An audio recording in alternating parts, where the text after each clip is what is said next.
Hey, What? if I were to ask you a code to promo, what would it be? Dangle. Dangle.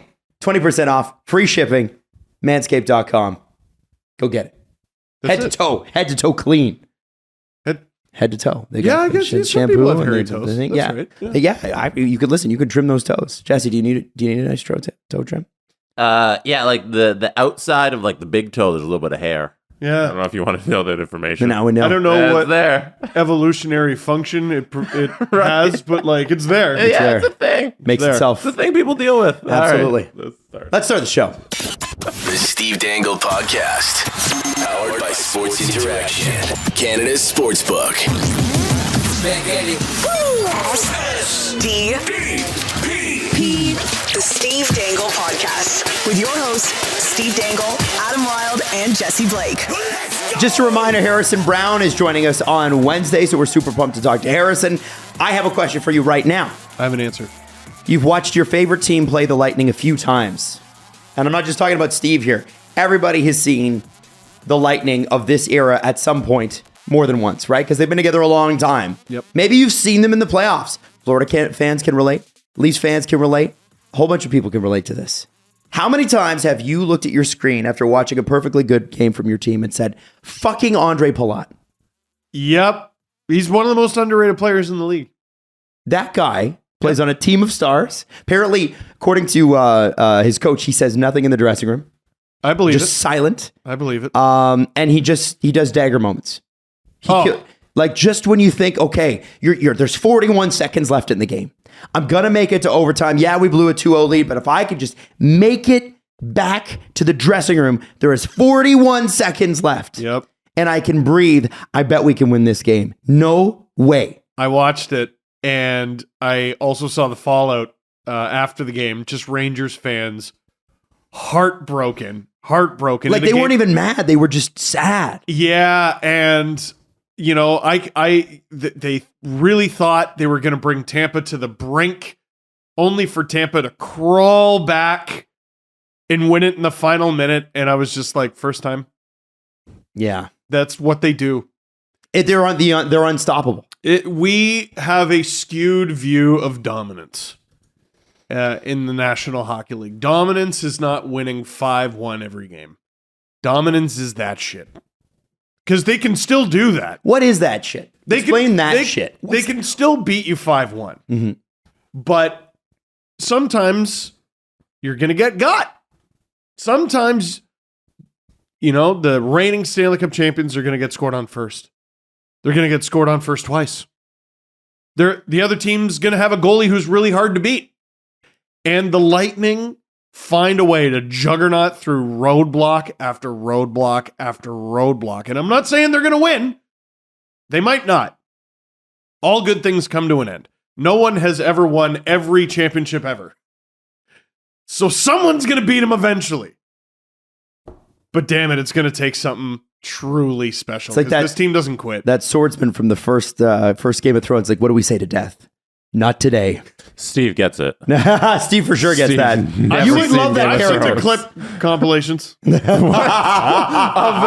how many? Of 8 seasons? Of 8 seasons. Of Yeah. 2-hour episodes? You've seen a couple clip compilations? I've seen Of 6 books? I'm like, this feels like too much work to get into. And then I see the Hound, I'm like, oh, okay. All right. Yeah. All right. You see? I It's can do fun. that. This summer. The summer of Game of Thrones. This summer. No, I got to watch Morbius. Oh, no. Do Game of Thrones first. It's Morbid time. Morbid time. My favorite- Morbius is a meme. Like, They're can't bringing it believe- back to theaters. people don't really Yeah. like it, though. No, it's they a terrible memed movie. it into thinking people like it.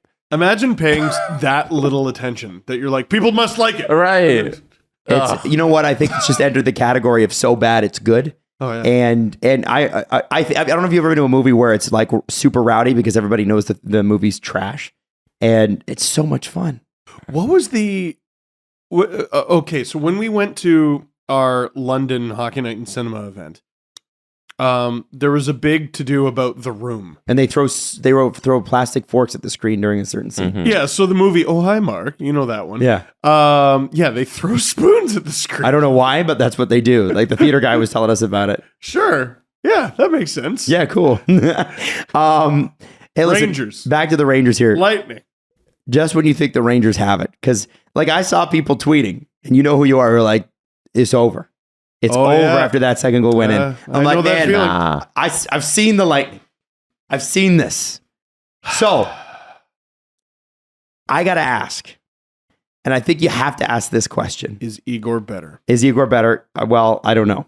But I does this. The Rangers are a young team. They're carried by a group of players who are mostly under the age of 25, right? Yeah.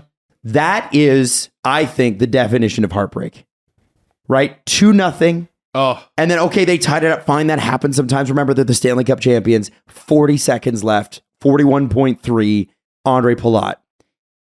And I know the Rangers have played amazing. How long does it take them to recover from this? Because I feel like the Lightning recover instantly, but I don't think every other team in the league has that same mentality. I think you learn that. The Lightning recover like Wolverine. Like it's instant. It's instant. Oh, man. The answer better be less than 24 hours. Less than 24 hours.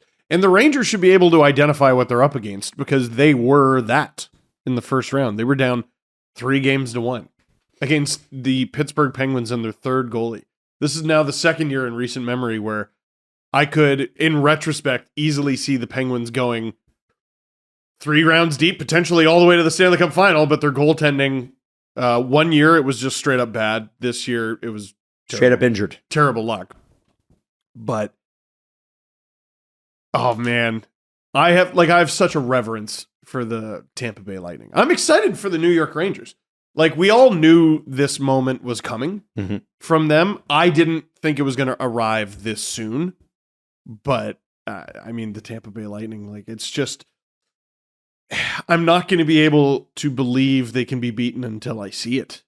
You know what I mean? Like, it's so hard for me to tell Rangers fans, all right, if you're going to beat the Lightning, here's how you got to do it. Because I can tell you how to beat the Lightning, you know, within certain games. It's when it gets to 5, 6, 7 that you're kind of fucked. Why is that? Because they just, again, they juggernaut, bash through every barrier, find a way every single game. And I don't know what it is. I don't know what the magic is. It's a poise. It's Vasilevsky just not allowing you to score. Just like he is Guy. He's mortal. He's as regular, made of flesh and bone as the rest of us until it's an elimination game, and then he is a goddamn superhero. And I don't know how you beat that. I don't know how you beat that getting outshot 2-1 either. Yeah. That's a tough one. Igor, so like, let's say the series goes deep. Let's say it's game 6, the Rangers have a chance to close it out. 3-2. 3-2. Igor Shesterkin has to be twice as good as elimination game Andrei Vasilevsky. I don't like that. I don't like that percentage at all. That's tough. Now remember, this is a Rangers team that had a 2-0 lead through most of the game. Yep. So that would lead to score effects. And right, yeah. They had a 2-0 lead through most of the game, though. And that Rangers team had to go through some pretty good teams to get here. Yep. If they had just held out for 40 more seconds, you make it to overtime. Maybe they win. Maybe they get lucky. Maybe they win because overtime is luck, right? We know that. But we're having this conversation now. Even though the Rangers are up 2-1 in the series, and they were up 2-0 most of the game. Yep. Why are we having that conversation? The 2-0 most of the game thing. The first period, Tampa dominated. It finished 0-0.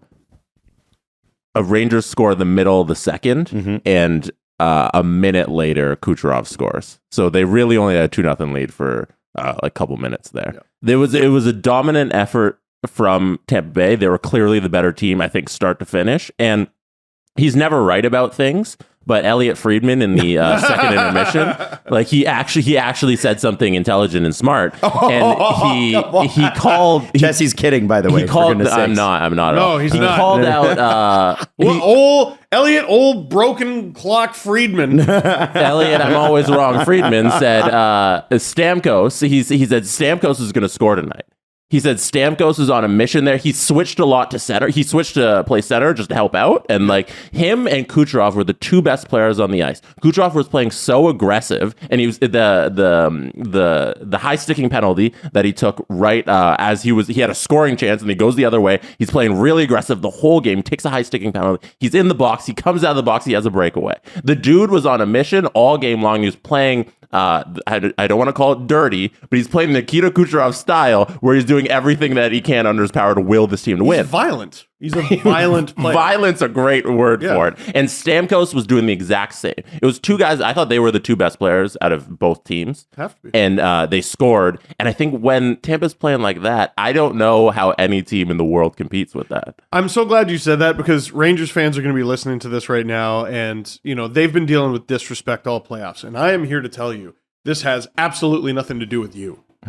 You're not erasing their success. This has nothing to do. I would say this if it was the Leafs, the Penguins, the Hurricanes, throw any team in there, the Colorado Avalanche. I would throw anybody in there. They're the back-to-back reigning Stanley Cup champions. What the fuck do you want? They won in front of empty buildings. They won in front of a packed house. Could they win on a boat? Could they win with a goat? Freaking Dr. Seuss ass team. I don't know how this party ends. Mika Zibanejad actually, he's had such a great series, but he took the blame for blowing his coverage after the game. Mm-hmm. He said he should have planned it in place rather than puck watching. Mm. And I have to say, I do really respect that, because he has played so great and has nothing to apologize for in the way he's played. But I thought, if there's one thing where I'm like, okay, maybe the Rangers' headspace isn't as affected. Young teams do get affected by this, right? Yeah. It's Mika Zibanejad standing up and saying that. And I bet the players in the dressing room who saw that and heard that, I bet that meant a lot to them. I assume so, because I think greatness involves being unreasonable. Okay, tell me about that. Any reasonable person would be like, yeah, but Mika Zibanejad's been one of their better players. Or he's been one of their best players. Yeah. He's the reason they're here. That's a reasonable take. Yeah, well, you need to put up an unreasonable performance. You need to be better than that. Did you lose the game? You have to be better than that. Oh, Steve, that's so ridiculous. That's sample size. Listen, we've been watching the Leafs. They look great to me. They need to be unreasonable. Wow. They need to be. Did you close the deal? Did you not close the deal? They got to be better than that. I think people have grossly mischaracterized the way that Leaf fans view this team. We're not like, good job, guys. That was great. A lot of us are sitting here going, God, what the fuck? They got to find a way. I literally don't give a shit how you get it done. I don't give a shit how you get it done. Maybe it's a little bit more Kucherov, where you're literally a borderline criminal, but people just let you get away with it because you're Nikita Kucherov. Maybe it's a puck battle that the naked eye would barely perceive, where it doesn't bounce their way and it bounces yours. I don't know what it is. And that little attention to detail, Mika Zibanejad losing his spot for a fraction of a second, that's the unreasonable greatness of the Tampa Bay Lightning. They are never not dialed. And if you give them an inch, you'll pay for it. And are you saying, who's before this game calling, short side goal last minute against Shesterkin? Yeah, Are you fucking kidding me? Yeah. When is he ever out of position? And he really wasn't. No. But he was sort of setting up, and the shot caught him off guard. Well, and every one-timer, I several times laughed out loud during the Leafs Lightning series, and I keep bringing up the Leafs just because they play the Lightning. We're it's talking okay. about the Lightning here. Also, it's always about the Leafs, so just that too. Don't forget that too. But every one-timer is hilarious. Yes, Hedman to Palat, Hedman to Kucherov, Stamkos to Point to Stamkos. It's all so silly. It's an all-star team. It's an all-star. How is that team cap compliant? And the answer is they're kind of not, but they are a little. It's all. It's amazing that we're talking this way about the team that's losing this series currently. That's what I'm saying. It's crazy. So But- the next game should be great. Now, we have got to cover the Oilers and Avs, but first, you got to find out about what the odds makers are saying. So we're going to get into You Can Bet That with David Bastl. As always, we have tips on responsible gaming in the description of this video and wherever you get your podcasts. And because it's gaming, we ask that it's 19 plus. Please play responsibly. SportsInteraction.com/SDPN. David Bastl. Boy, do we have a game tonight. Is it over tonight? Is it over tonight, guys? Well, according to the numbers, yeah, it is. It is. Heavy favorites are the Colorado Avalanche. What about you guys? I'm actually surprised Game 3 wasn't an Edmonton win, because I thought we were going to see a Connor special where dude lit up 5 points and got back into the series. But now foot's on the throat, so to speak. Is it going to 5? Oh boy. Kadri out for the Avs, Kane out for the Oilers is a huge factor. The difference is I don't think the Oilers have the depth to deal with it. I think the Avs do. And Leon Draisaitl does look like he's playing at like maybe 40%. Oh yeah. So But maybe his 40% is still really good, though. Oh, it's still extremely. I'm amazed at what he can do without moving. Yeah. True. The next one, obviously, this week we got a couple of things starting. There's the CFL, which you can find at sportsinteraction.com/SDPN. But also, and this is what Jesse's going to be glued to, the RBC Canadian Open. Mr. McElroy. Oh, you taking back that- in the biz, back in Canada doing this thing. Are you going to go? Are you going to go? No, I don't have tickets. Oh, No, okay, no, you should no. go. So, David, who's got the best? Because McElroy's up there, but it's Scotty Scheffler with the best odds. It's Scotty Scheffler with the best odds. He's the world's number one golfer, so no real surprise there. You could get him about 9-1. I got a couple selections for you guys too that I'm a little bit of flyers. I got Matthew Fitzpatrick at 19-1, and I also got a long shot Luke List. He plays this course well. He doesn't have a lot of history here because a lot of people don't. But the reason I say this is shorter course, wide fairways, and the rough is very thick. You could get him at 41-1. It's my little flyer of the day, so to speak. Might be one worth taking for guys like Steve and I who don't know very much. Happy Gilmore. What are the odds on Happy Gilmore? SportsInteraction.com/SDPN to find out all the greatest odds. Hey, David, thank you so much. Thanks, guys. We'll see you later. Hiring people's always been tough. Finding good people's always been tough. Workable can help you with that. Workable helps you cast the widest possible net by posting jobs to all the top job boards. There's over 200 in total with just one click. It just reminds me of a young Steve Dangle doing part-time highlight clips at the CBC.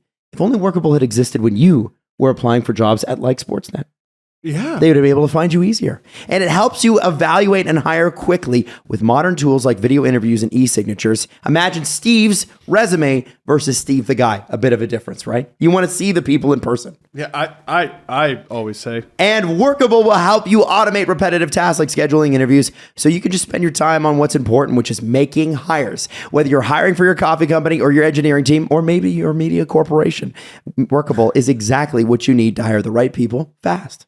Post that posting for We Need a New Host. One more thing, risk-free 15-day trial. If you hire during the trial, which many people do, won't cost you a thing. Workable.com, start hiring. Workable is hiring made easy. You know how passionate we are about butt fun. And that's why SeatGeek is what you need to use. Has your butt had a lot of fun lately? You've been treating it well?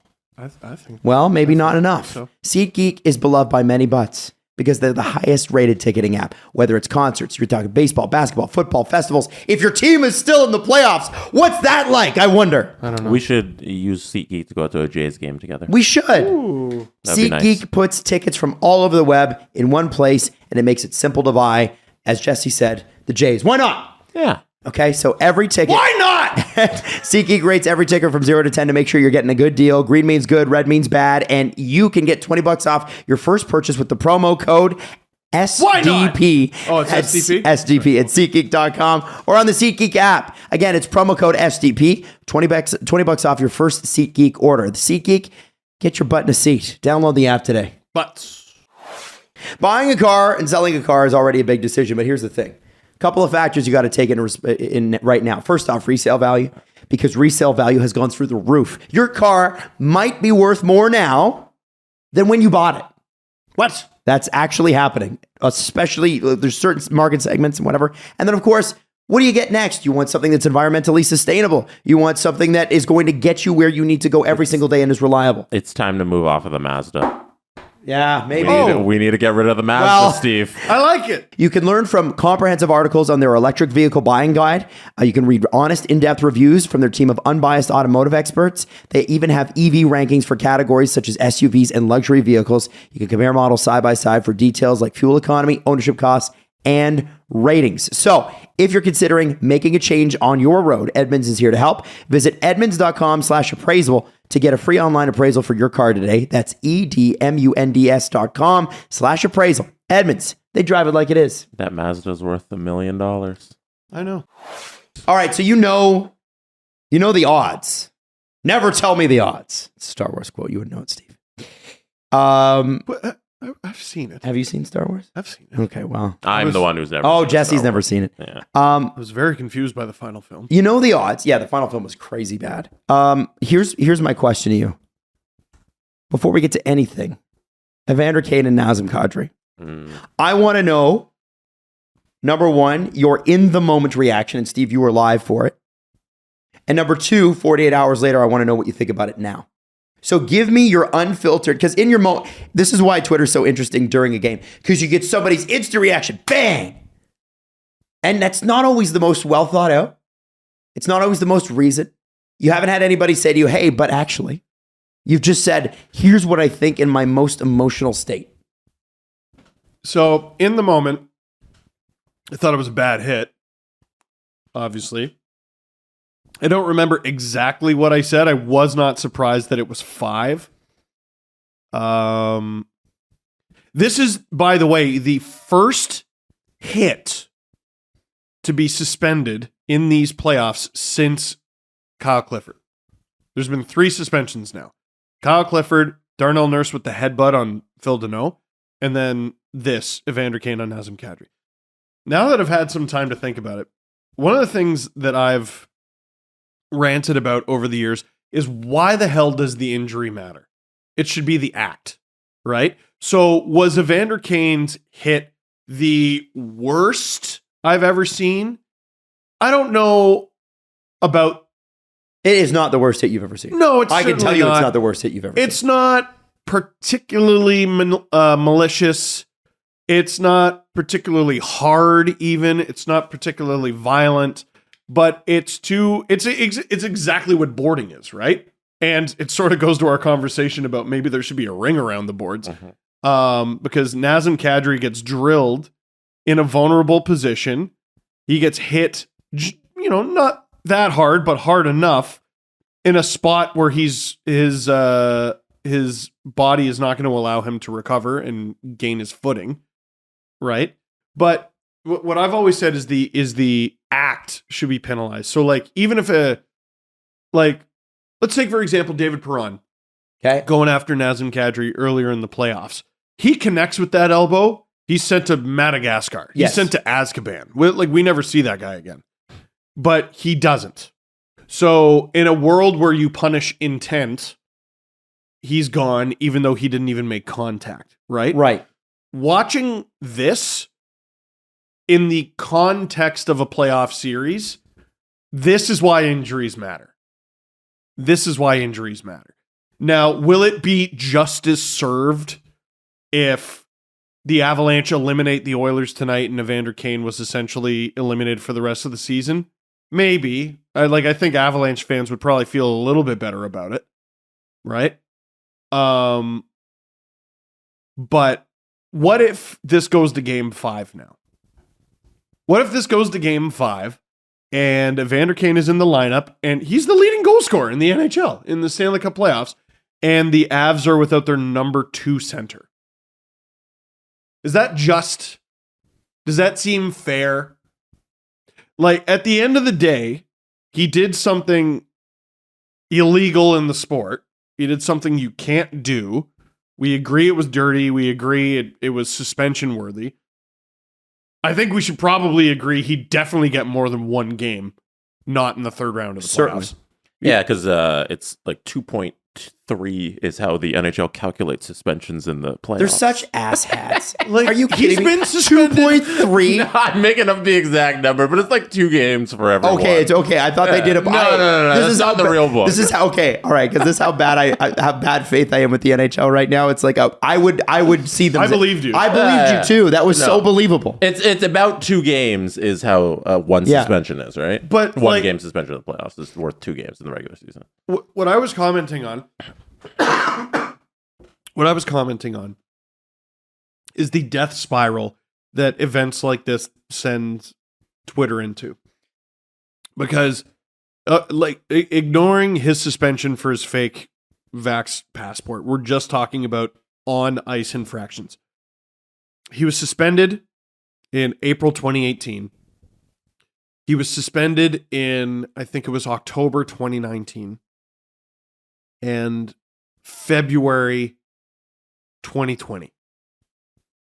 And I think it was cross-checking, abusive official, elbowing. Right? So prior history matters. Yeah. We're always told prior history is so important.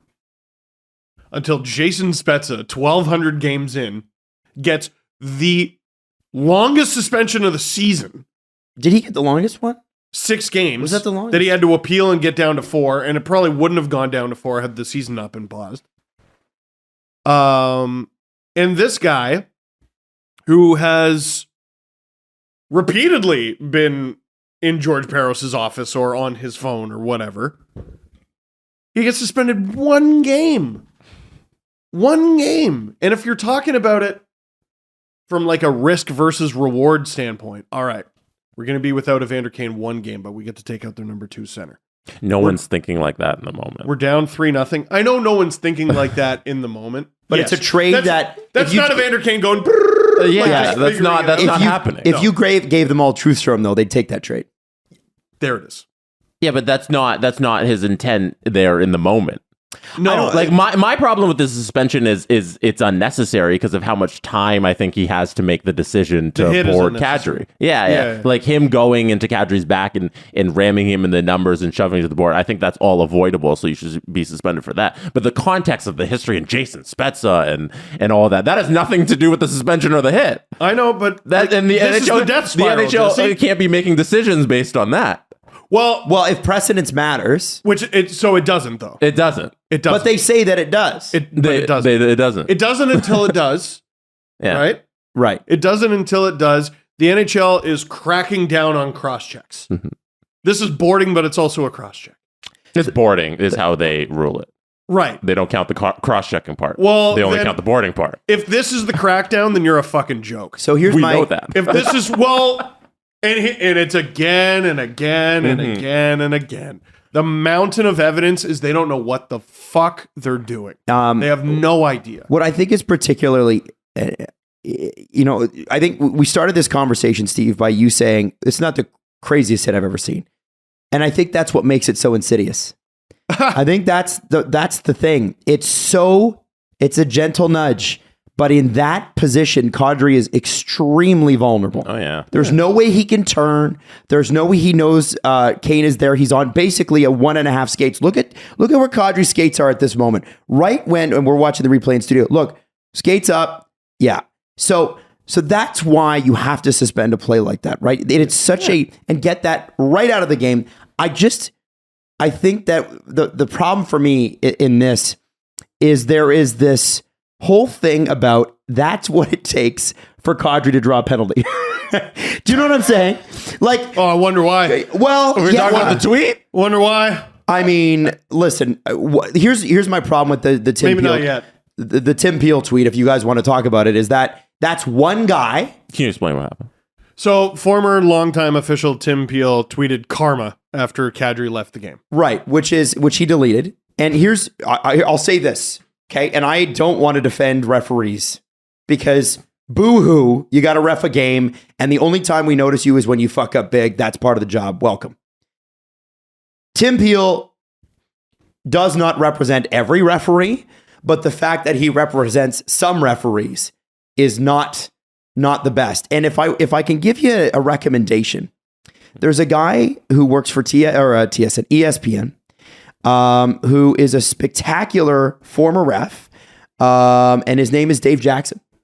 And he has actually reached out to me unprompted on a couple of things where I've had an issue with some officiating, and we've shared DMs back and forth. He's been extremely reasonable, and if you've been watching ESPN broadcasts, he's explaining why things are the way they are. I like his video breakdowns. I like him too, and I disagree with a lot of what he says, but he's coming at it from a perspective of, hey, here's how we would judge it. Now, I would change the way they judge it.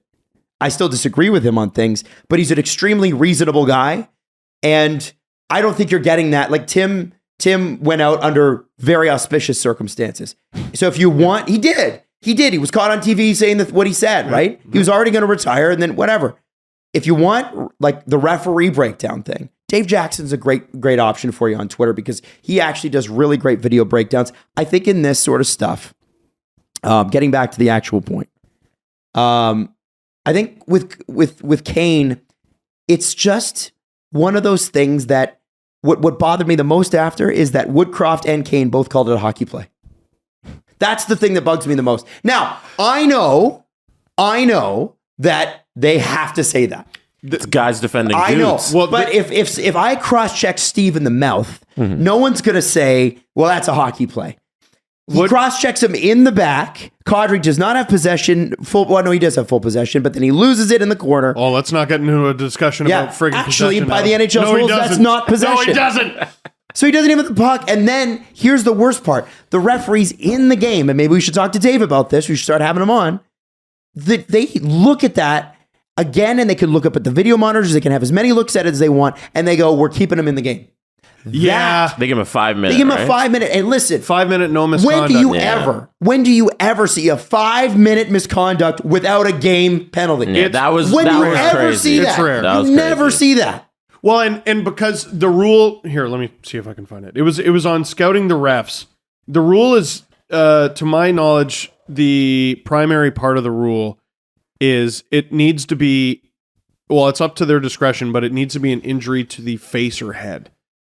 Yeah. Rule 41.5, game misconduct penalty. When a major penalty is imposed under this rule for a foul resulting in an injury to the face or head of an opponent, a game misconduct shall be imposed. Why does where the injury is matter? Why does that matter at all? Well, it does matter because where the injury is. Yeah. Okay. No. Where contact is made obviously matters, but yeah, injury, I don't know. Why does that matter at all? So the rumor with Kadri is he's broken his thumb. When he sort of braced to go into the boards, I don't know if maybe his thumb got bent back or I don't know what happened.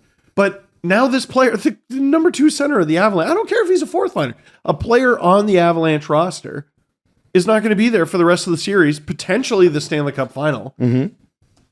That needs to count for something. You got to be thrown out of the game for that. Ross Colton was fine. He had a cut.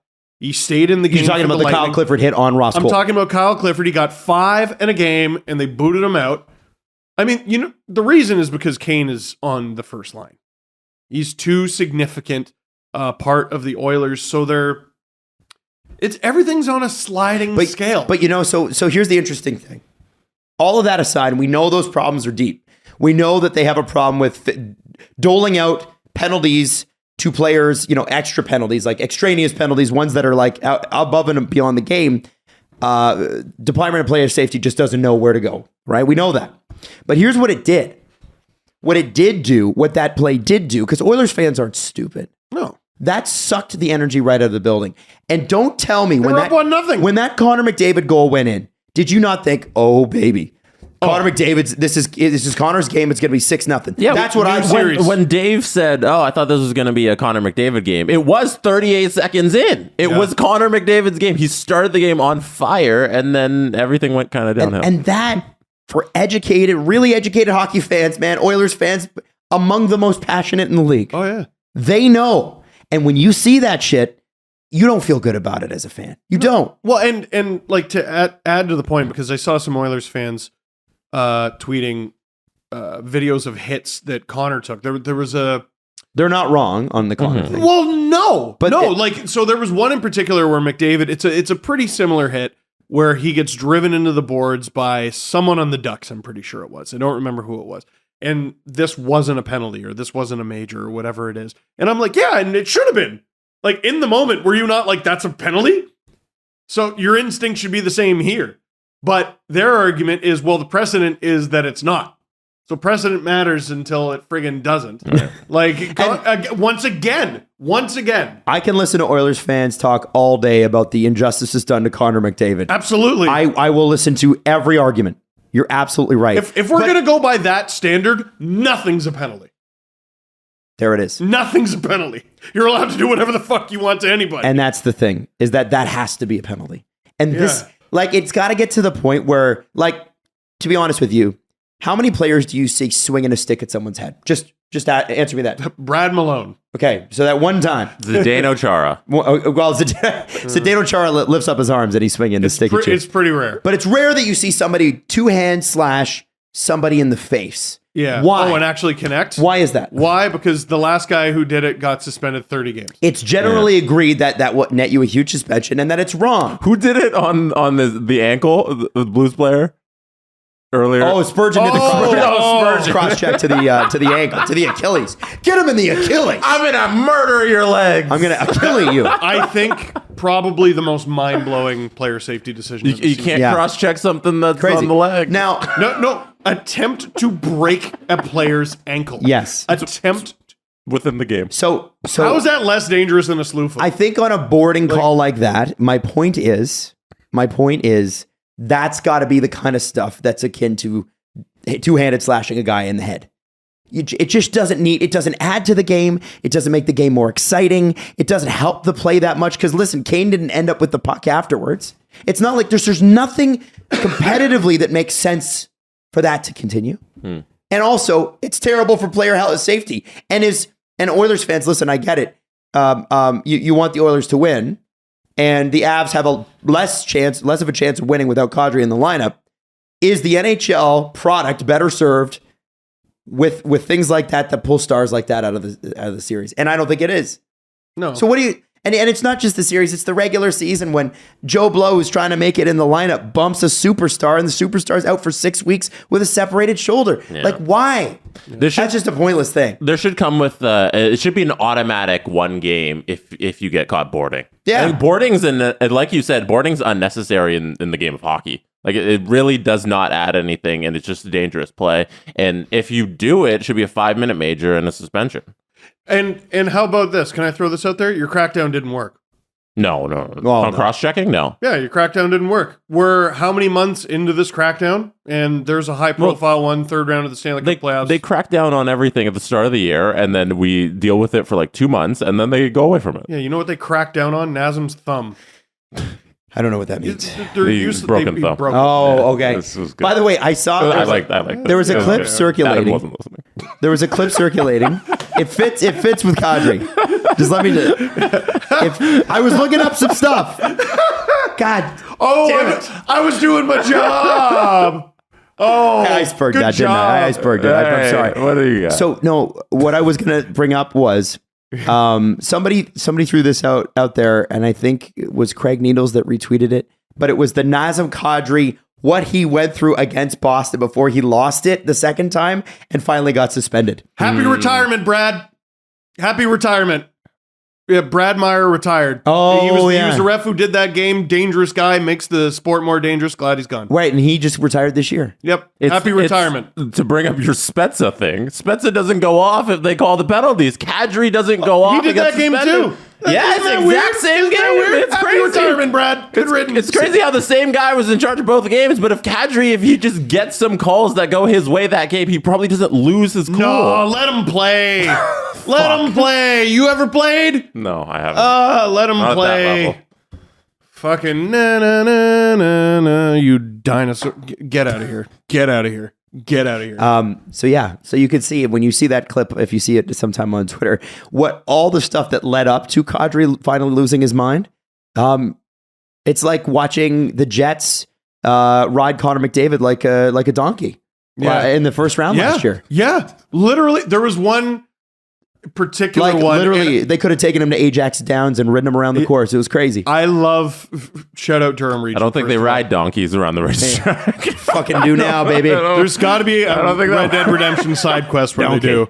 But no, I love Dylan DeMello, but there was a particularly funny one where like he was like, and he just hi ho Silver away, just jumps him. Oh my god, it was it's a funny visual, but yeah, they should have friggin' called it. Patrice Bergeron gets his record fifth. No. Oh no! Oh, you want to keep going? Sir, Mr. Mike Smith. Oh, Mr. Mike Smith. That to me is the most sobering part of that game. What do you want to talk about with Mike Smith? What's the most sobering part? The most sobering part of that game for me as an Oilers fan is Mike Smith played that well and you still lost. Yeah. 4-0, I think. The final score? Yeah. 3-0 and then an empty netter? 4-2 final score. 2. Yeah, he scored in the first minute. 4-0 was game 2. Yeah, it was, Right. it was 3-2 all game, then they got the empty net at the end. But Mike Smith, the comp for goal, that's a bad goal. But on the ensuing rush on the other way with like, I don't know, 3 minutes left, he saves their season on the Nichushkin 2-on-1. No, 2-on-0, sorry. See, and that's the dichotomy for me of Mike Smith. You make all those saves and then you allow one bad one, but you saved the season so many times because you played excellent. Comfer is interesting because it's a breakaway, right? Mm-hmm. So kind of. There's a guy in the middle. He cut off. Mostly a breakaway, Yeah. like partial breakaway. Yeah. And you know what do I always say? Don't allow any shitty ones and make a few that the team doesn't deserve. Mike Smith made like 7 or 8. Yeah. The Oilers didn't deserve. So like I give him a pass on the Comfer one because he was so good prior to and after that. And what's he supposed to do? Is he going to give you a better game than that? At this point, you have to hope for it or your season's done. His seasons are always Benjamin Button. The older the season gets, the better he plays, the younger he plays. It's crazy. So he's been amazing. And listen, flat out from the beginning, man, I am not a Mike Smith believer. I don't understand why they got the 2-year contract. He's been fucking great. Dude. He's been amazing. Dude. Except for like game 1 and parts of game 2. Tending the goal. And Mikko Koskinen. Okay, if the Oilers find a way to come back and make it to the Stanley Cup final, Mikko Koskinen should start game 1. Yeah. And then Mike Smith should do 2, 3, 4, 5, 6. Yep. Yeah. Okay, now can I talk about Patrice Bergeron? No. Yeah, go ahead. Okay. Record 5th Selke. Now he's in flux. He hasn't retired yet. If I read up my on Athletic this morning, he is still in flux. Doesn't know if he's gonna, come back. But if he doesn't, and he ends it this way, when you look at Patrice Bergeron's career, and I'm sure like Stephen Brunt and a bunch of other people will do, massive retrospectives on a player like this. For you personally, Steve and Jesse, what does Patrice Bergeron mean to you in your history books? Trauma. The worst goal horn in the sport. Leadership, comebacks, determination, guts, toughness, attention to detail, winner. All those things. 160 first place votes for Selke Award.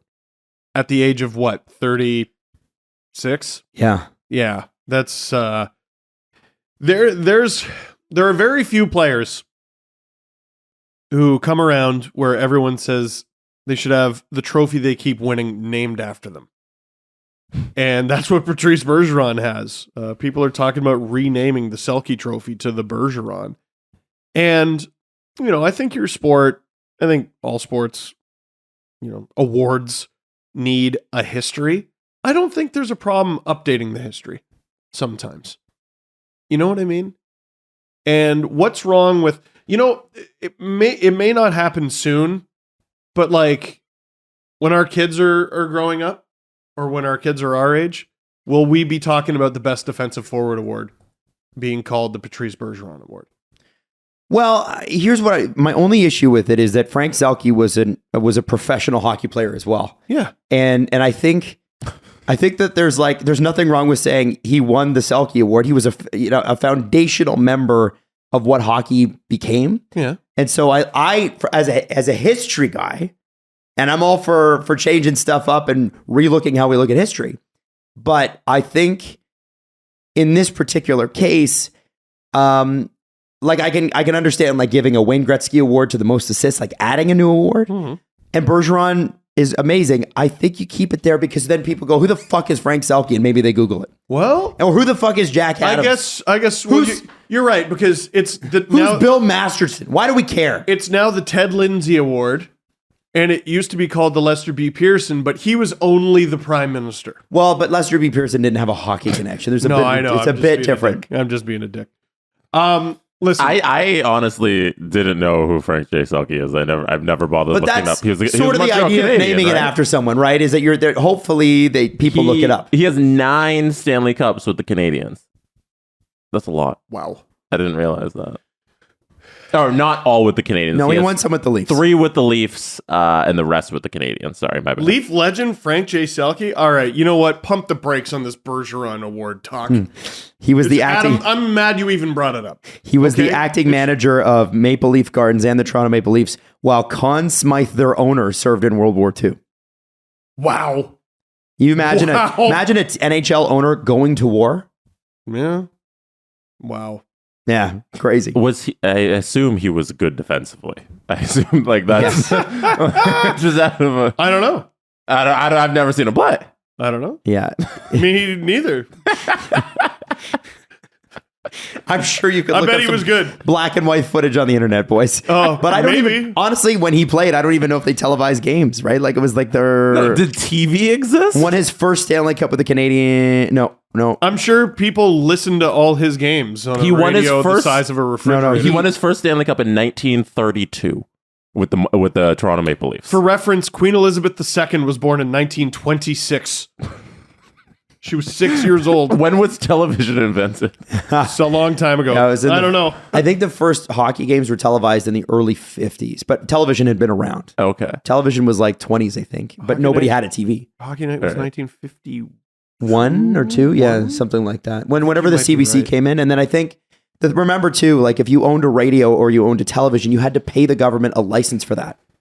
So, Right. like I have a radio that's 100 years old, and there's actually the license is still on the inside of it. It's a the little Brit- red sticker. All the Brits listening are like, what are you laughing for, Jesse? Yeah, because in England you still have to. If you own a TV, you have to pay a license for it. What? Yeah, that's how they fund the guys. BBC. You guys. Yeah, it's pretty wild, right? Welcome into the next century. Yeah, I know. It's a little strange, right? Let's move past anyway, Do you that. think Britain is stuck in their ways? I'm not saying that. I'm not going to go out on a limb with that take. As a Canadian, my tiny brain exploded when I visited. Like, just because, like, we went to, Adam would know the name of the place, but it's Buckingham Palace. It wasn't Buckingham Palace. All the old royalty are buried there, entombed there. Oh, what's that big church called? I forget the name of it. Westminster. Westminster Abbey? Yeah, Westminster Abbey, I think. Maybe it was that. Yeah. There was like a, I don't know what you would call it, a tomb, sarcophagus, whatever it was, of royalty from like the year 1100. And I was like, Europe didn't know it existed. Yeah, Mhm. Canada existed. Like the Europe old, just had no idea. what's the oldest building in Toronto? Like 200 years? Might Like, be, yeah. And it's probably just in Toronto, what they do is they leave the face of the building and they take the rest of it out and build a condo on top of it. So you still have the still have the face of the building, but the building's gone. Yeah, there used to be a blacksmith here. Yeah. And now there's a bunch of really, really expensive homes. That's right. No, don't call them home. Yeah, condos, sorry. Yeah. Sky pods. A bunch of really expensive sky pods. Yeah, yeah. So anyway, I don't know. I understand the argument with Patrice Bergeron. I get it, but I don't think there's anything wrong with saying, hey, you know, this is a Frank J. Selke Award, and Bergeron's at the top with 5, Yeah, that's fine. and he is amazing. Now, I wanted to go through some of the people that got votes. I thought was really interesting. So, for Toronto fans, Austin Matthews got in the top 10, Cool. which is pretty cool. So Lindholm, Barkov, and O'Reilly were the next 3 on the list. Mitch Marner got up to 16. And I believe Nazem Kadri was tied with Gaudreau, Kampf, Puljujarvi, Raffle, Who? Reinhardt, and Kachuk. David Kampf? David Kampf He got- tied for what- 27th. Was it a third or a fourth place vote? You got a 3rd place vote. I am, Evan Rodriguez, former Leaf. Got a fourth place vote. He was tied for 34. My favorite one, Jesse, can you scroll down just a wee bit? Just a wee bit? A little bit more? Stop. Mason Marchment got a second place vote and 2/4? Who? If I had the energy to look it up, we probably could dig up because they publicize Yes. who has every single vote and So who made every vote. If I could do it quickly, I would do it. The second place vote was someone named Tim. I think it was like Tim Timerson. I'm not kidding. Like I'm looking that name up right now. it's like He's the one who gave Emerson. Marchment the second Yeah, place. so the So you already second know. place vote. I don't need to look it up. Yeah, I don't know who the 2/4 were. I didn't realize he received 3 Selke votes. Kadri. Yeah, Kadri. Oh, you weren't listening to Adam. Iceberg. Yeah. Like David Kampf and Mason Marchment got more Selke votes than Sidney Crosby, Bo Horvat. Like, that's crazy. There were many nights where Mason Marchment was not the best defensive forward on his line. And this dude got a second place Selke vote. I'm not trying to shit on him. He had a true breakout year, but second best defensive forward in the league? Are we all right? Is Philip Deneau disrespected at number 8? Yes. Phil Deneau has changed the fortunes of the LA Kings. Now, they were already on their way up, but Phil Deneau, man, I'm such a fan. I had no respect. And then the Leafs got killed by Phil Deneau and the Montreal Canadiens. And there was 2 players that beat the Leafs last year. It was Carey Price and Phil Deneau. Yep. That's who beat them. I hate the discourse around a lot of the voting because what I noticed, like the 1 second place vote for Marchment, it was a Bruins writer, and I noticed a lot of the votes for players went to writers who cover opposing teams within the division or at least within the conference, and I noticed around the Masterton conversation with Carey Price, the controversy or whatever amongst Habs Twitter is I think it was only 2 Habs writers voted for Carey Price. But what if the conversation was inverse and all the writers voted for Carey Price? And then we'd be like, there's the Montreal media just stacking the deck for their guy. Come on, guys. Can we Steve, not spend our weekend talking about the fucking Masterton? Let him. For God's sake, not the Masterton. The Masterton's important. The voting for the Masterton. I think Come on. Andrew Berkshire to me had the best take on that, which is why can't every team just have a Masterton winner? I don't hate that at all. Why are we competing on who went through a harder time? I don't hate that at all. Like And then- whose trauma was worse? I think he's right. And we don't have to have the annual old guy who was nominated, Chara. Like, what did he do other than be in his 40s? I mean, Like, yeah. We don't... I guess it's the commitment to hockey. Oh, thing. come on. Bill Masterton died! That's why he's got the award named after him. To steal a bit from Greg Wyshynski. He's like, oh, your arm hurt? Yeah, I died. Sorry. This Is that a Wyshynski bit? That's a dark Greg bit. Wyshynski? Well, that's a wish bit for sure. I can see that. I think it's old Merrick versus Wyshynski. That's days. funny. Wow. Yeah, like I don't know. That's such a good point. Like it's weird that we are it feels like the conversation around the Masterton annually is the complete antithesis of what the trophy is meant to be. Well, this guy broke his leg. Well, this guy got cancer. Okay, well, let's put them head to head and see who wins. Well, like it's Zdeno Chara. Like I don't know. just belittled Zdeno his Chara nomination for being 44. I'm guilty of it too. Right? Like, I'm guilty of it. No, We're but it's all kind of guilty. amazing that he's still playing. Well, yeah, and that's why they got nominated. But So that's why did I do that? well, because this is what it sets you up to do. Because we can't help ourselves. We have to debate the merits of who went through a harder time. That's Yeah. what it is. Yeah. It's true. We need to change the award. I think we need to change. I think you just Yeah. every team has a Masterton nominee, and they are all the collective winner of the Masterton Award. There's nothing wrong with that. No one's like, sure would destroy the sanctity of the Masterton Award. No, it would be celebrate it more. It's great. Doesn't the King Clancy have there is an award where every team has like a nominee. No, the Masterton is also one. Yeah, they all have a nominee. Yeah. Every team has a I nominee. don't know. Like, why can't we keep it there? The under 18 Worlds start today and they go through the 13th. Remember the tournament that they almost tried to cancel and everybody's like, yo, what the fuck? So TSN's got the games. Is this the men's or the women's? Women's. Under 18 Starts, women's yeah, it worlds. starts today. And obviously the US Team USA is sort of, I would say, the favorite. By the way, I want to shout out Chris Denoy. Chris Denoy is a friend of ours, a friend on the show. You know Chris, right? Oh, yeah. Yeah, who's a photographer, but he's also writing for the IHF website. And I just saw his name come up and I was going to say, Oh, I didn't know Chris, he was writing. Chris, congratulations. That's so great. Yeah, so Hey. I read his breakdown this morning and I just thought it was really cool. Great photographer. Danielle Bergen, and obviously there's a new coach in the U.S. And it's interesting. The U.S. has, for the first time, I believe, an all-female coaching staff. So Katie LaChapelle, Mel Ruzzi, Chelsea Walkland, and Sydney Brote. And I hope I pronounced Sydney's last name properly. And then the goaltending coach is Ali Altman, which is cool. And I was looking at where some of the players came from, and it's like Little Caesars, and like I'm like, what is with the pizza stuff? So there's a program, a women's hockey program out of Detroit, managed by Manon Rhéaume, who is the NHL player. Of course. And I just thought that was kind of cool. And I guess that's all part of the Little Caesars family kind of helps support that and whatever. So I just thought it was really neat. Like I pay for the team Little Caesars. That was a neat sponsor. Anyway, the other thing is Team Canada, and Steve's going to love this, features one Jade Iginla. Yes, No I did way. see that. And she's committed. I didn't know she'd committed, but she is committed to Brown University.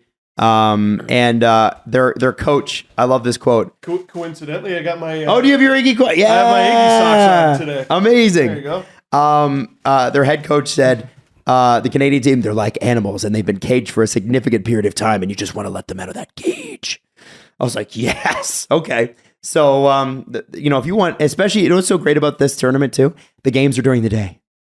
So you can be, if you like, bask in it. Stop taking shots at the Olympics.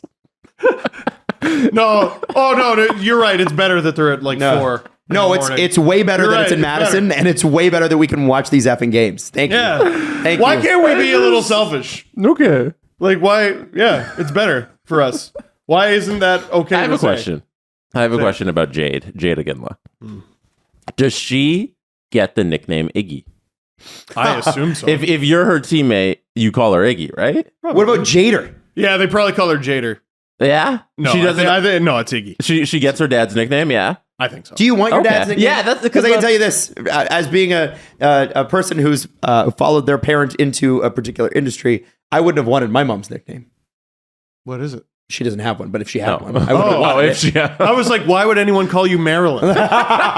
How does that work? Yeah, I don't get that. Well, because it's a unisex name. What's the problem? I suppose. I'm Marilyn Jr. Why not? I think I think it would be Iggy, but I don't know if I would want my parents' name or not. I don't know.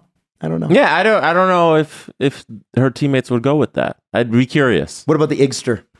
I'm gonna say no. Iggy's a cool name. It's sick. I'm just saying. cool name. But like, that's my dad. Yeah. You know, that's So yeah, that's it's like my when dad. you call someone Mr. something, they're like, "Oh, that's my father. My name's Jake." You know what I mean? yeah. Mr. Glenn is my Iggy father. is my father's Yeah. name. Yeah, I don't know. Or maybe it's like I'm carrying on the legacy. Oh. Yeah, that's true. It's a pretty sweet wish, honor. I hope somebody asks her. Well, yeah, but here's the thing: you don't control your nickname. Your friends. That's do. true. So Yeah. it's up to the team. The people in the locker room too. Yeah. Please call me Jade. Yeah, that's great, Iggy. You know, like. And just in case you think the only place this happens is the NHL, friend of the show, Rick Westhead, was shut out of another press conference he helped create. Canada, as you know, Canada Soccer and the players, despite going to Qatar for the World Cup, Men's and women's. but the Canadian soccer men's team boycotted a game this weekend, and people were really surprised. Like, they had Faisal Kamiza on Sportsnet this morning, and he was like, I flew out here and I didn't even know. They literally just gave him a microphone. He went out there with his family for fun, and they didn't play any of the qualifiers in Vancouver, so this was going to be Vancouver's chance to like see the team up close finally. So wait, sorry, Faisal just happened to be there? Hey, Faisal was there, and they're like, "Oh, great, throw him a mic." Oh my and then God, So wow. he did a hit on Sportsnet, and he was saying like we heard some rumblings, but we didn't hear really anything until Saturday. And besides, I don't know if you saw the Canada Soccer press conference, besides it being, it went from, okay, this is all right, to this is unhinged lunacy. You should watch the clips if they're crazy.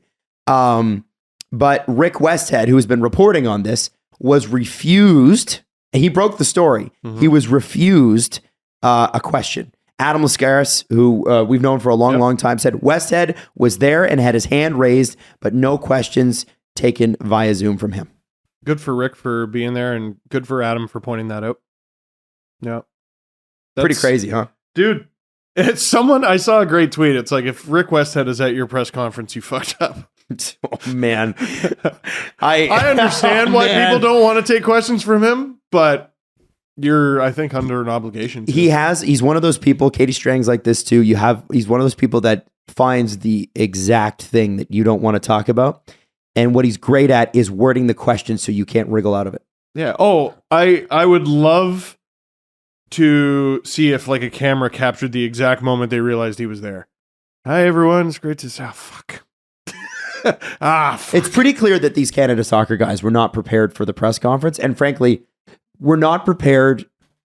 I don't think they're that media trained. Like I saw the press conference. I'm like, these guys are not good at this. What happened exactly? Well, so there's a list of demands. And, one of the things that they're demanding is they want equal payment for the men's and women's program.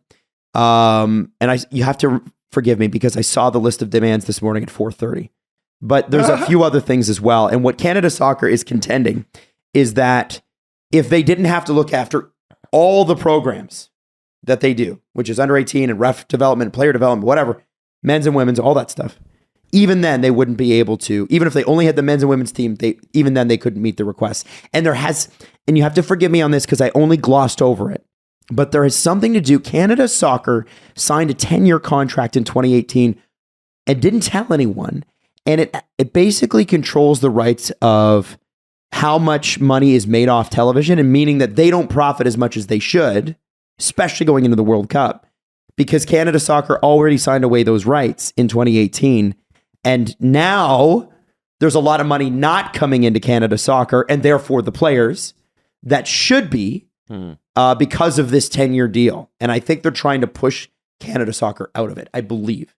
But I don't know if there's any mechanisms by which Canada Soccer can do that. I'm not as familiar with the issue as I perhaps should be if we're talking about the show, but definitely something worth looking up, and I can look it up later. I just don't have I apologize, I don't have the prep.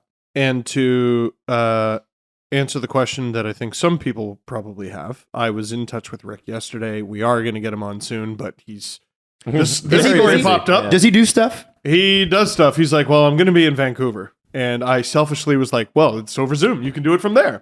But no, he's busy. To answer everybody's question that they were also asking, yes, Steve will be doing Game Over World Cup. No. Come November, he will not be covering the Canadian team. He will be doing the Italian team. Bibbidi passes to Bobbidi. Okay. What was that face? What was that face? I think you should know. You should start learning some of their names. Luigi passes to Mario. Okay. Mario. That's cheap jokes. Cheap. Steve, I expect better from you. Okay, fine. I'll go based on my family members. Rocco passes to Rocco. No. Back Learn to their actual names. Rocco makes a save. You'll be doing Game Over World Cup after every Italian soccer game in the World Cup. Lastly, I meant to shout this out last episode, and I don't believe that I did. Hunter Ryan Singh, the first South Asian to receive an honorary degree from Mount Royal University in Calgary. Hey, which is pretty damn special. He said this was really, really special to receive the honorary doctorate of laws from my alma mater, Mount Royal University, where I went to broadcasting school back in the day. I wasn't able to attend convocation as I was blessed to be calling the Easter Conference Final for Sportsnet, but I was able to give a speech via video. Cool to explain to the graduates that I wasn't there in person because I was literally living my dream. And we've had Hunter Ryan on before. He is super positive, and I love him, man. They even did a little grad photo of him, which is just so happy. It's so great. So I just wanted to give him a shout out because I think he deserves it. So I love following him on Instagram because literally just seeing his face Like, regardless of what he's doing, I'm like, you're right. I should be a better person. You're right. I should complain less. Yeah, I should. No, you know what? It's not so bad. I need to drink more water and unclench my jaw. Yeah, 100%. Oh, the tongue comes off of the roof of my mouth the second I see him. Yeah, I'm like, yep. We had him on during the pandemic, and that was one of my favorite episodes we've ever done. He was fantastic. And you should read his book if you get the chance. Like, I know it's playoffs. Asking people to read books right now is difficult. But if you do like he's so great. And that interview is worth checking out. He's just so much fun. Yeah, if you got time to go back and watch that episode with him, look it up. It's on YouTube or on the podcast feed. It's very, very good. And with that, let's do the press conference. Athletic Greens. You've heard us talk about it. Better gut health, more energy, stronger immune system. You don't have to have that weird pill bottle that your girlfriend puts together for you, TJ. Sorry. I was making fun of TJ. Yeah, it's TJ. It's just him. Just him. It couldn't be Steve. No. Could be. Does Mrs. Dangle put one together for you? I mean, we do these athletic reads every week. I'm embarrassed. I'm not a smart guy. Listen, here it is. Okay, it contains less than a gram of sugar, no GMOs, no nasty chemicals. It supports better sleep quality and recovery for Steve, who's staying up late. It supports mental clarity and alertness, and it's lifestyle friendly. Whether you eat keto, paleo, vegan, dairy free, gluten free, it's all good with Athletic Greens. Now, this is the chance that you have to reclaim your health. We're coming off the end of cold and flu season. I've been sick for like 2 weeks. You can avoid a little bit of that. To make it easy, Athletic Greens is going to give you 1 free year supply of immune-supporting vitamin D and free travel packs with your first purchase. All you have to do is visit athleticgreens.com/SDP. Again, that is athleticgreens.com/SDP. Take ownership of your health and pick up the ultimate daily nutritional insurance. What do you do when you have cravings? Eat. What do you eat? Food. Is it good for you food, though? No. That's what I thought. This is why you need Magic Spoon, Steve. 0 grams of sugar, 13 to 14 grams of protein, and only 4 net grams of carbs in each serving. It's only 140 calories, keto-friendly, gluten-free, grain-free, soy-free, and low-carb. And you get to build your own box. 9 different flavors. Steve, can I recommend blueberry muffin? Oh, that Yes. sounds good. Yes. Blueberry muffin is one of the flavors. What about cinnamon roll? That's good, too. That's pretty What good. about peanut butter? I like all those things. Listen, go to magicspoon.com/SDP to grab a custom bundle of cereal. And be sure to use the promo code SDP at checkout for $5 off your first order. And Magic Spoon is so confident in their product, it's back with a 100% happiness guarantee. Almost like if the Leafs win the cup. You got to be that happy, okay? So if, for any reason, you don't like it, they'll refund your money, no questions asked. Remember, get your next delicious bowl of guilt-free cereal at magicspoon.com/SDP. Use that promo code SDP to save $5 offer. And thank you, Magic Spoon, for sponsoring this episode. Here's the thing about Manscaped. What? Our ads are a bit notorious with Manscaped, but you know that it's head to toe cleaning. Balls. Well, that is middle. Oh, head to balls to toe. Sure. Okay. If you, it's almost like adding an extra stop on your GPS. But if you start at the top, you can go with their 2-in-1 shampoo, and then you can use their body wash, which has aloe vera and sea salt, and then you can protect yourself with the body odor with the aluminum-free deodorant under the pits. And also you can use their refined cologne, which is nice. And if you've got tattoos and dry skin, hey, they've got a moisturizer and something for those sexy lips of yours, Steve. Lip balm with a matte finish to keep them from looking shiny. All of these products, by the way, and this matters, cruelty-free, paraben-free, dye-free, vegan, and each product is infused with their refined cologne so you smell good. Right? Now, you already know the promo code's Dangle. You don't need me to tell you that it's 20% off and free shipping when you go to manscaped.com and use the promo code Dangle. But I'm going to tell you anyway. That's such a good deal. We don't talk about that enough. 20% off, free shipping, manscaped.com. It's time to get wet and clean with Manscaped shower routine. The Presser. SDP. The Steve Dangle Press Conference. All right, everybody, we're going to run ISO. It's now time for Steve Dangle to do his thing.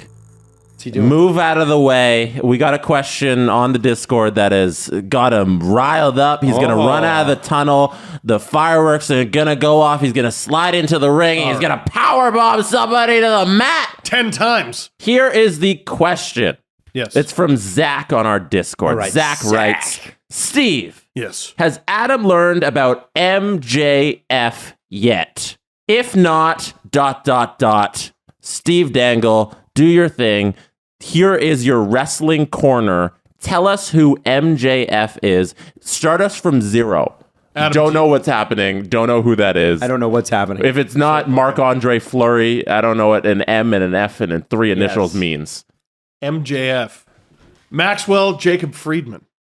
So, again, I'm getting back into wrestling. Like a lot of wrestling fans, you sort of go in and out, and I'm very much into it now. I'm into I watch the videos. I get all the news on what is happening. So, here's who MJF is. He's a heel.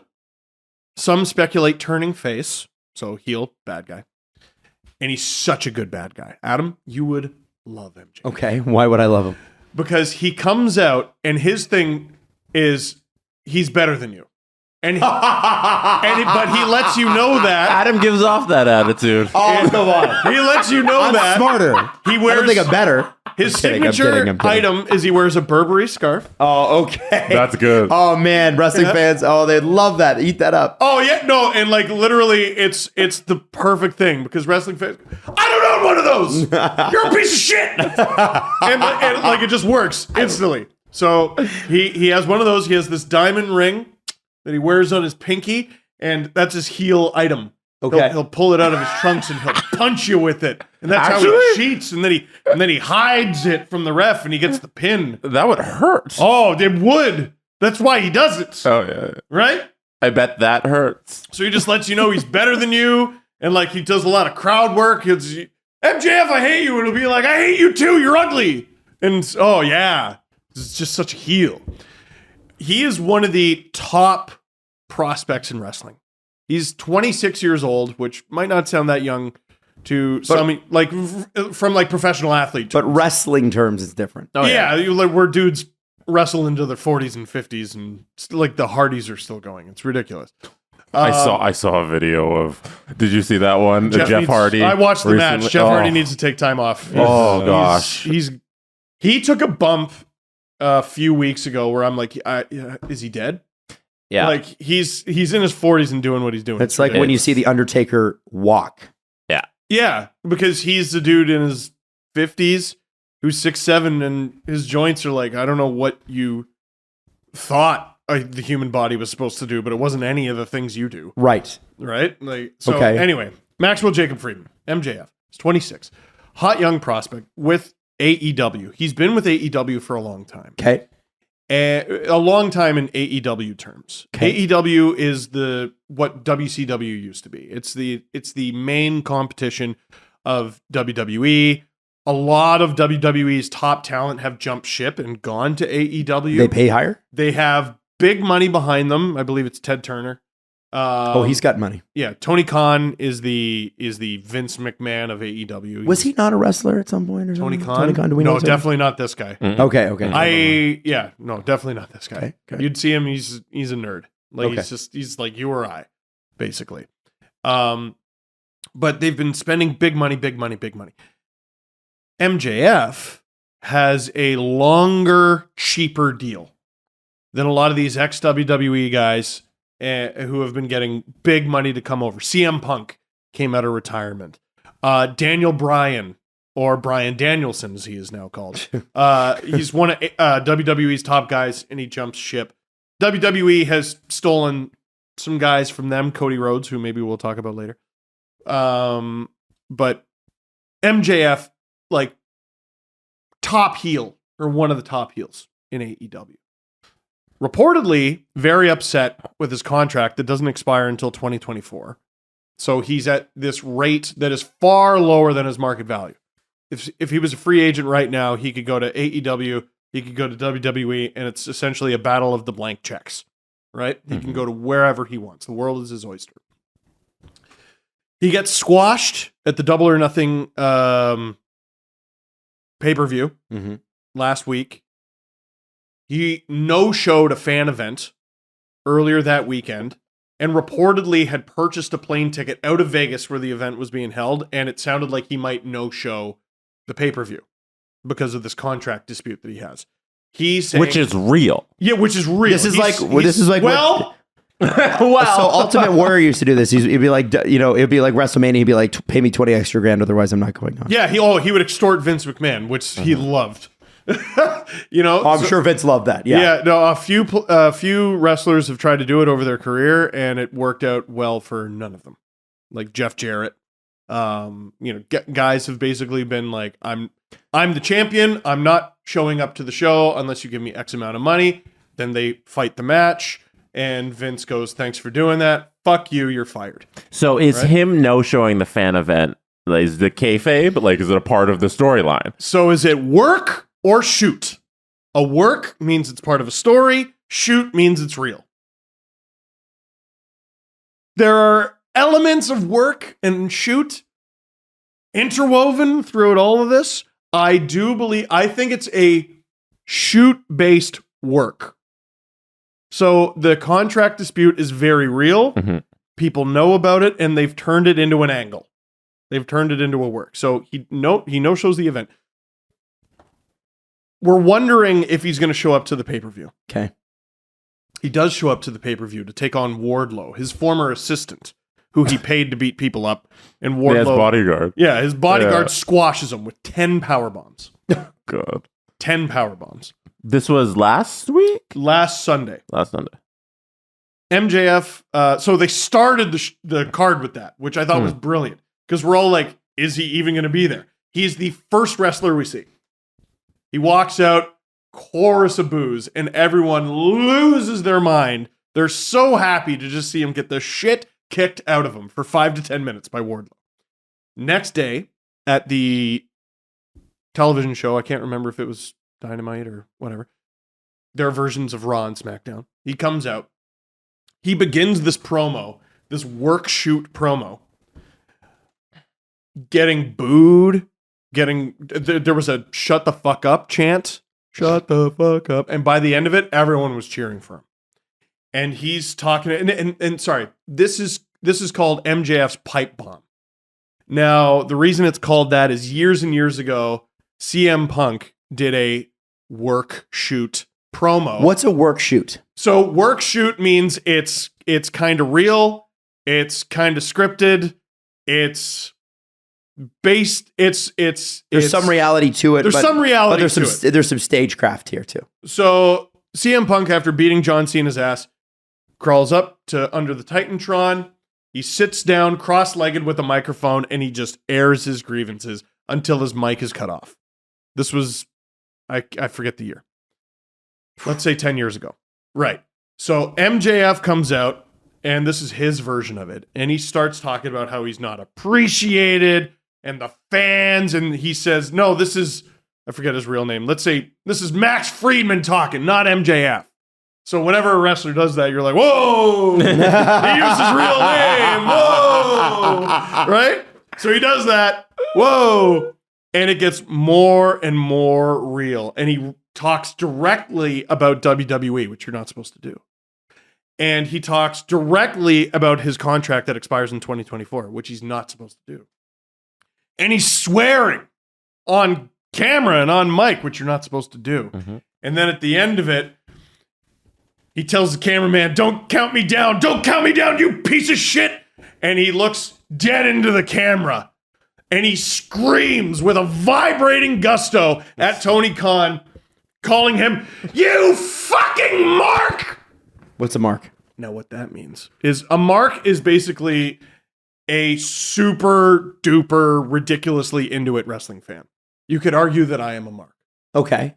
Right? What's wrong with calling him a mark then? Why is that an He's insult? basically saying you're not a CEO, you're not a manager, you're not the guy who runs this thing, you're just some mark. You're just a fan. Mm-hmm. And his mic is cut off. So now we're left in this interesting limbo as we wait for... So what? This happened last week. Monday. Okay. So I think we may get an update tonight. Yeah, because tonight would be the next show. Yeah, so this could be... A lot of people are wondering, like, is this the beginning of the end? Is he going to get his contract torn up and then he can go wherever he wants? Is he going to go into some sort of holdout where he is made to sit out the rest of his contract? Is this the beginning of a face turn where he becomes a good guy against the corporate evil Tony Khan, where it's going to turn into their version of Vince versus Stone Cold? So this is very interesting. He's going to end up fighting Tony Khan. He would beat the shit out of him. Yeah. And what's interesting? It'd be better if Tony Khan, if you want to be a real bad guy, if you're trying to convert this guy to a face, if Tony Khan brings another wrestler out and has him do his fighting for him. Yes. That's how you do it. Yes, exactly that. Yes. But then we go into the realm of we know it's too much of a work. What's genius right now is it kind of blurs the line. Yes. Oh, it's if it's so too much good. if it's too much storyline, we care a little less about it. But right now it's like, oh my God, this is kind of real. Yes. It's awesome. And it's the sort of like for a fringe, I would call myself a fringe fan. Like, I'm not one of those people who's like, no, I'm ass in seat. I have to watch this every week. Yeah. Right. There's some people that watch that and then watch all the extra, like all the other content. It's crazy. Both the WWE and the AEW, how much content is out there. That was my childhood from like, I don't know, 12 to 15. Like I never missed a SmackDown or Raw every Monday and Thursday. Or and then it was Friday. People make fun of you for watching wrestling and you'll be like, what do you watch? And they'll be like, Big Brother. It's like it's the same thing. Everybody has their shows. The same thing. Like- Yeah, but Big Brother's another one of those shows that they just fire content out of the cannon into your eyes. Like, it's crazy. The subscription you can do where you get the Big Brother, you can just watch the cameras just all the time. you just watch the people your own on your spare It's time. the same thing. Kind of messed up. It's the same A thing. little weird. Anyway, Maxwell Jacob Friedman. I think he's the next big thing in wrestling. I just don't know where it's going to be. this is okay. You know what? cool. I'm in. He I'm knows he's the Oh, current yeah. big thing. I'm hooked. I'm wondering if so we've got a pretty good lineup already for Wednesday, but I'm wondering if we should reach out to Sid Sixero to talk about Canada soccer.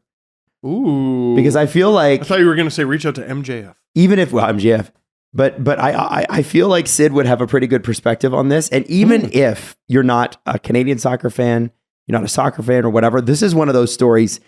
It's what makes these stories so relatable is it's not athletes versus organizations. It's you versus your boss. Mm-hmm. It's you versus the company that's underpaying you. Everybody can relate to that. Of course. And I think that I think is why we need to have somebody on to talk about it, because I think you'll find it fascinating. Most companies do not go out of their way to give you more than you agreed on. 100%. Now, we got to talk about. No, do we have anything else, Jesse? Do we have any other questions? We got to talk about how we got to go. Oh, okay. I don't know. What were you going to say? I have nothing. Oh, I'm just used to saying we got to talk about it. Perhaps it's a crutch. Perhaps I ought to delete it. How do you, Thank you. How does your hair get that bounce? Oh, What's I going actually on washed here? it today. That's Sorry. beautiful. So here's what happens with my hair is that when I wash it, it gets all bouncy like this. Oh. And then I usually take a couple of days and then it sort of chills out and curls and everything and You're just whatever. beautiful. You're a beautiful I appreciate that. Thank you. Here, Sir. you want to do trivia to end the show? guy. ABC. Adam's I'd love beautiful to. corner. So we'll do. Let's do Steve versus Adam. Okay. Or do you want By to the way, combine people heads? have been asking for the history or hockey trivia back. By They the want way. that back? Yeah. So Oh, people okay. I've seen requests. Oh, we're gonna- So maybe you could history versus hockey or whatever. Okay, But anyway, okay. what do you want? What do you got want to do killed. trivia wise? No, you guys combine your brains. Combine your brains On this one? Yeah, this will No, be a I'm not saying today, but I'm saying at some point, please bring that. I'm just trying to talk through how I want this to go. This is from OG14496 on Discord, stpn.ca if you want to join our Discord. Leon Draisaitl could become the 5th German ever to win the Stanley Cup this year. Can you name the 4 other German players to win the Stanley Cup? Brains combined, Adam Wilde and Steve Dangle. I got 2. Who you got? You go Right with off the two. bat. Marco Sturm Yeah. won with the Bruins in 2011. Uwe Krupp He scored the was Stanley Cup winning German. goal. Yes. Scored the Stanley Cup winning goal in Man. 1996. Did you ever see? And remember when he signed that contract in Detroit? And he's like, "Oh, I can't play. I got a back injury." And then he just showed up on ESPN in a dog sledding race. And the Red Wings were like, You told "Yo, this what story. the fuck?" Yeah, it's yeah, a yeah, wild yeah. story. His numbers were, he was in some sort of trade tree, and he just like shows up on the Avs roster, is immediately like their highest scoring defenseman. Like it's anyway. So we got Marco Sturm, we got Uwe Krupp. Uwe. And then I'm trying to remember if Corbinian Holzer was ever on I think he was with the Preds when they went to the final. I don't know if he ever won a cup. because he was with Anaheim forever too, wasn't he? They're a long. He was time. with the Leafs organization when Anaheim won the cup, I think. Marcel Mueller, I don't think ever won. I'm trying to think of Ah! one. I don't even know. I have no idea. I just had. You ever have like a name flash Flash? in front of your eyes? Oh no! What the hell? See, I don't. He was a Shark for so long. But he played for other teams. Marcel Gottsch. Oh. He was German. But did he win? But did he win? Olaf Kolzig, I don't think ever won. He was German? He was born in South Africa. He played for the German national team. Okay. I don't think he ever won. I'm at a loss. I'm completely lost. Should not surprise anybody. Can we get the years? Sure. Okay. Hold on. So one is 96. One is 2011. 1996 and 2002. For who? Krupp. Krupp. The Red Wings. He won with the Red Wings. I don't know if he was on the roster, but yeah. Hilarious. We got a 2018. There's somebody on the Caps. Oh, Philip Grubauer. Nice. Oh. We got a 16-17. Somebody on the Pens. I think it was Marcel Gottsch. No. Shit. A German player on the... Tom Kuhnhackl. Tom Kuhnhackl, 16-17. Oh, yeah. We have a 2011, and you're wrong about the name. Oh, So not Marco. you lose this. You lose this because you said Sturm. Sturm was the part of the Joe Thornton trade, right? That would have been too long for him to stay in Boston. In 2011, he was on the Kings. Yeah. Damn it. Yeah. Now that He was on the 09-10 Bruins, but not the... Dennis Seidenberg. Yes, you are correct. Well Wow. Steve Dangle, everybody. Wow, I got Sturm. No, that was pretty damn good, No, man. you got it wrong. I just named No, like you lost. every German NHL player ever, basically. Yeah, but you lost. You I loser. lost. God. I'm going to take my screwed us. Burberry scarf and leave. Honestly, the Burberry scarf's a funny move. Instantly, you're like, people are going to hate that fucking guy. AEW comes to town. We gotta go. Really? You fucking mark! The Steve Dangle Podcast. Powered by Sports Interaction, Canada's Sportsbook. Follow the guys on Twitter at Steve_Dangle, at Adam WYLDE, and at Jesse Blake. Connection complete.